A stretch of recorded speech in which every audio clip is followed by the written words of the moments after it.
바울은 오늘 본문 말씀을 그러나라는 접속사로 시작합니다. 그러나는 우리가 너무 잘 알듯이 반대의 뜻을 나타내는 접속사입니다. 그러나는 어제 본문 전체에 대한 것이지만 특별히 17절에서 19절 말씀을 다시 읽어보면 이렇습니다. 그리스도께서 다시 살아나신 일이 없으면 너희의 믿음도 헛되고 너희가 여전히 죄 가운데 있을 것이요 또한 그리스도 안에서 잠자는 자도 망하였으리니 만일 그리스도 안에서 우리가 바라는 것이 다만 이 세상의 삶뿐이면 모든 사람 가운데 우리가 더욱 불쌍한 자이리라. 그리스도께서 부활하지 않으셨다면 우리의 믿음도 헛되고 우리가 여전히 죄 가운데 있을 것이며 예수를 믿고 죽은 사람들도 망한 것이라고 말합니다. 그리고 이 세상의 삶이 전부라면 예수를 믿는 사람만큼 불쌍한 사람이 없다고 말합니다. 그런데 바로 이 말에 바울이 분위기를 반전시키며 말합니다. 그러나 이제 그리스도께서 죽은 자 가운데서 다시 살아나사 잠자는 자들의 첫 열매가 되셨도다. 희망의 메시지를 전하는 그러나입니다. 예수님의 부활도 부정하고 우리의 인간의 부활도 부정하는 사람들이 있지만 그러나 예수 그리스도께서 죽은 자 가운데서 다시 살아나사 잠자는 자들의 첫 열매가 되신 것입니다.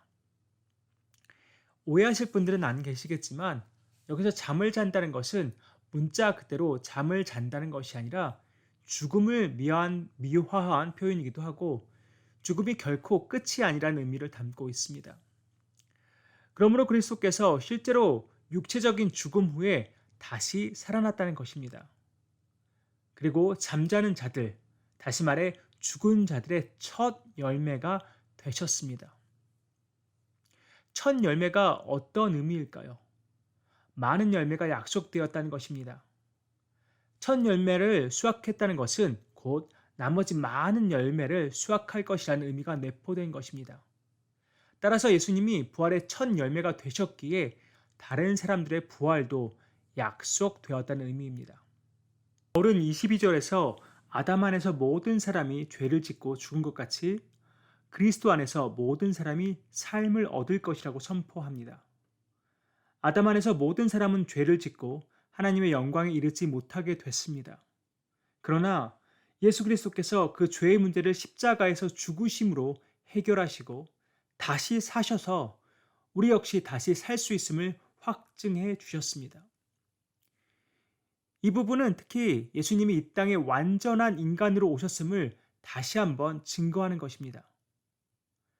죄의 대가는 사망입니다.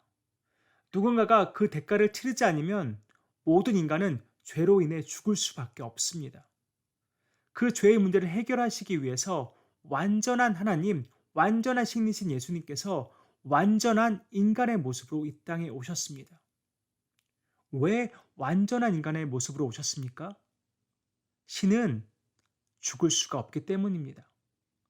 완전한 인간이신 예수님이 십자가에서 우리 모두의 죄값을 치르시고 다시 살아나셨습니다. 부활하신 것입니다. 완전한 인간이신 예수님이 죽으셨다가 부활하셨기에 모든 인간 역시 죽었다가 부활할 것이라는 약속을 얻게 된 것입니다. 23절부터 26절에 그 부활이 차례가 있음을 설명합니다. 먼저는 누구의 부활입니까? 네, 첫 열매인 그리스도께서 부활하시고 다음은 예수님이 재림하실 때 그리스도께 속한 자, 곧 그리스도를 믿고 그리스도와 연합한 자들이 부활하게 됩니다. 물론 예수님을 믿지 않은 자들도 부활합니다. 그리스도와 연합한 자들은 영원한 생명을 위해 부활하고 그리스도와 연합하지 않은 자들은 영원한 심판을 위해 부활합니다. 그 부활 후에 무슨 일이 일어납니까? 24절에 마지막이라고 말합니다. 부활 이후에 종말이 이른다는 말입니다. 예수님은 모든 통치와 모든 권세와 능력을 멸하시고 나라를 하나님께 바치실 것입니다. 그때까지 예수님은 왕 노릇하시고 맨 나중에 멸망받을 원수 곧 사망을 정복하실 것입니다. 그 사망을 예수 그리스도께서 정복하시기에 우리가 부활하게 되는 것입니다. 하나님께서 만물을 예수의 발 아래 두셨습니다.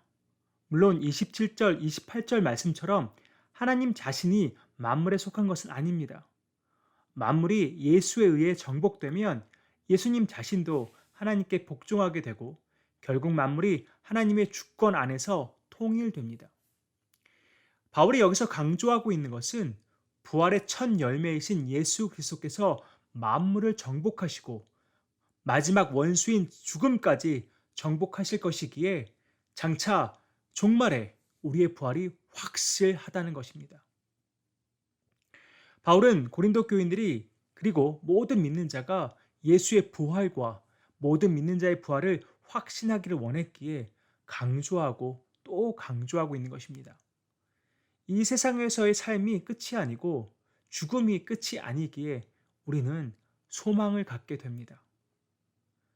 부활의 확신이 있기에 죽음에 대한 두려움보다 장차 맞이할 부활을 소망하게 됩니다. 믿는 자의 죽음은 멸망과 심판이 아닙니다. 예수께서 다시 오실 때 예수 그리스도와 함께 영광스러운 영생을 누릴 것을 소망하며 잠을 자는 것입니다. 현재의 환난과 고통, 심지어 죽음까지도 우리를 절망에 빠뜨릴 수 없는 이유는 우리에게 부활의 확신이 있기 때문입니다. 사랑하는 오렌지 한인교회 성도님들, 우리는 지금 근래 경험해 보지 못한 힘든 상황을 겪고 있습니다. 그러나 이러한 상황 속에서도 하나님이 기대하시는 것은 무엇일까요? 우리의 왕 되신 예수 그리스도를 바라보는 것입니다. 예수 그리스도를 바라봄으로 부활의 소망과 확신을 갖는 것입니다. 우리에게 부활의 확신이 있기에 오늘도 절망이 아닌 소망을 품고 하루를 시작할 수 있습니다. 우리에게 부활의 확신이 있기에 힘겹고 버거운 삶을 살아가지만 부활의 소망, 하늘의 소망을 부여잡고 살아가는 우리 모두 되길 간절히 소원합니다.